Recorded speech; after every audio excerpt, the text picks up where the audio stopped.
Thor, son of Asgard, number 6. Welcome, kind reader, to A Tale of Asgard. Thor, the Prince of Asgard, is a brash and impetuous youth, never one to consider who he is or what he has. Thor's mind is always on who he will one day be and what the future holds for him. He feels he lives in the shadow of his father, Odin, ruler of all Asgard, and he hopes he can escape the fate through noble deeds and valiant acts. When Odin asks Thor and his fellow young warriors, Balder and Sif, to undertake a quest on his behalf, Thor quickly agrees, without consulting his friends. Together they travel Asgard in search of 4 mystic elements, which Odin hopes to forge into an enchanted sword. Though danger meets them at almost every turn, the trio of young warriors is able to collect the first 3 objects. But on their way to retrieve the 4th, Thor's younger half-brother, Loki, appears and warns them that the evil Norn queen Karnilla is planning to attack Asgard. Along with Sif and Balder, Loki returns to Asgard to alert Odin of the impending onslaught, while Thor continues on alone to obtain the final element, water from the mystical lake of Lilitha. However, upon reaching the shores of Lilitha, Thor discovers that the lake had been dried and his quest has failed. All he can bring back now is a handful of dirt from the arid lakebed. Thor returns home to find Asgard under attack. Karnilla's monstrous army has laid siege to the city and threatens all Thor holds dear. Without hesitation, Thor joins Sif and Balder to defend Asgard against the forces of evil. The tide of battle turns, and the Asgardians' warriors are able to drive the invading beasts back. But just as victory is theirs, Thor is struck down by an magic arrow. The son of Asgard is dead. The Square of the Allfather. This can't be happening. It cannot end this way. Thor is dead. Victory in battle may have escaped me this day, but by taking the life of their beloved prince, I have struck a blow against Asgard that shall never be forgotten. Odin is sure to seek quick retribution. I shall take advantage of this confusion, finish here, and be quickly gone. What business could the Queen of Norn possibly have in the chambers of the King of Asgard? Have you come to offer your condolences for attacking my kingdom and killing my people? Death is all I offer you, Odin. You will pay for your crimes this day, Karnilla. Have at thee, murderess. Thoom! Ugh! Krakoom! Zurich! Nicely done, witch. It's not often that Odin is caught unawares, but you will not be so lucky a second time. I need neither luck nor magics to finish you, Odin. Wham! Whoosh! Scratch! Thwomp! For the terrible acts you have committed this day, I should offer no mercy. But as I see you suffer there, Karnilla, I almost feel pity for you. Beg for my forgiveness, and I will spare your life. Possibly. Never. I will fight you until my dying breath, you cursed fool. That is the answer I was hoping for. So be it. Wham! Chud! None walk away from Hoynir's blow when death by the hand of Odin. Now, Karnilla, it is time. No. Thor.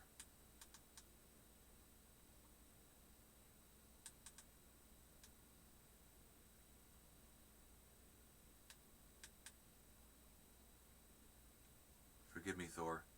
By sending you on this quest, I also sent you to your death. I hope to see my son become a man. I hope to see my son become king. I hope to see my son rule Asgard. But now all I will see is my son buried too young. My lord, there are no words to describe the breaking of a heart, but ours have been shattered by the tragedy this day. Asgard will mourn Thor's passing. He was beloved by all. Most of all of you both. A father's love for his son is expected, often taken for granted. A friend's love, however, must be earned and given freely. Balder, since you were children, you have stood by Thor's side, supporting and protecting him. Never once did your loyalty to your friend falter. Although your blood does not flow through my veins, Lord Odin, Thor was like a brother to me. And Sif, Thor's life would have been empty, if not for your kindness and compassion. You lightened his heart and helped ease his burdens. It was Thor who often brightened our days and brought joy to our lives. Never has there been a soul more kind and more noble than your son, my lord. Bless you, milady. I lost my son, but you lost a friend. The pain and suffering shall be ours to bear, but ours to share. Farewell.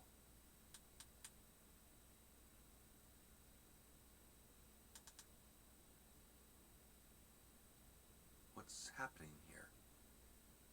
The dirt's turned to water. The waters of the lake of Lilitha.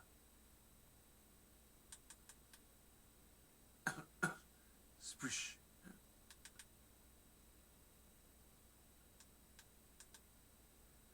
What the hell is in Hela's name? Splotch. What happened here? Bless the branches of Yggdrasil.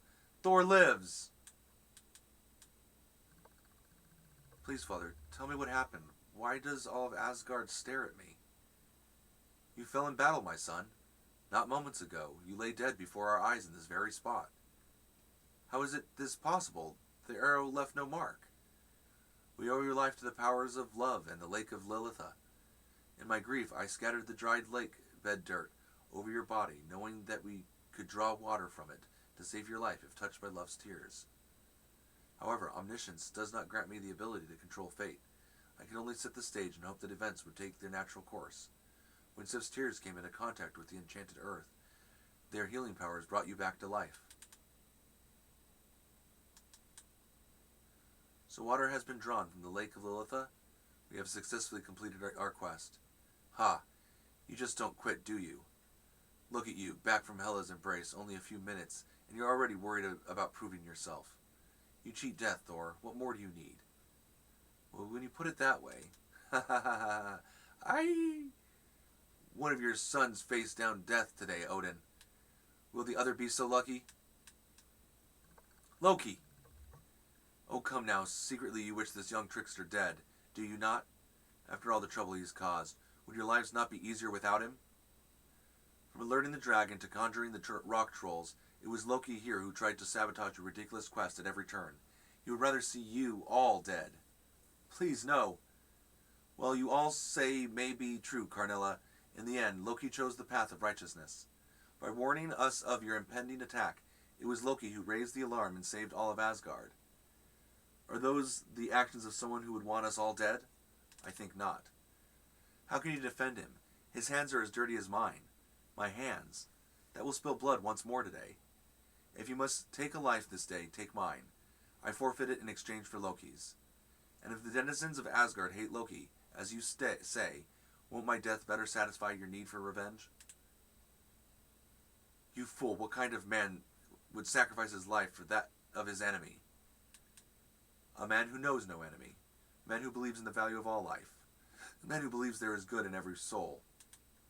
Even in yours, Karnilla. This is not over, Balder.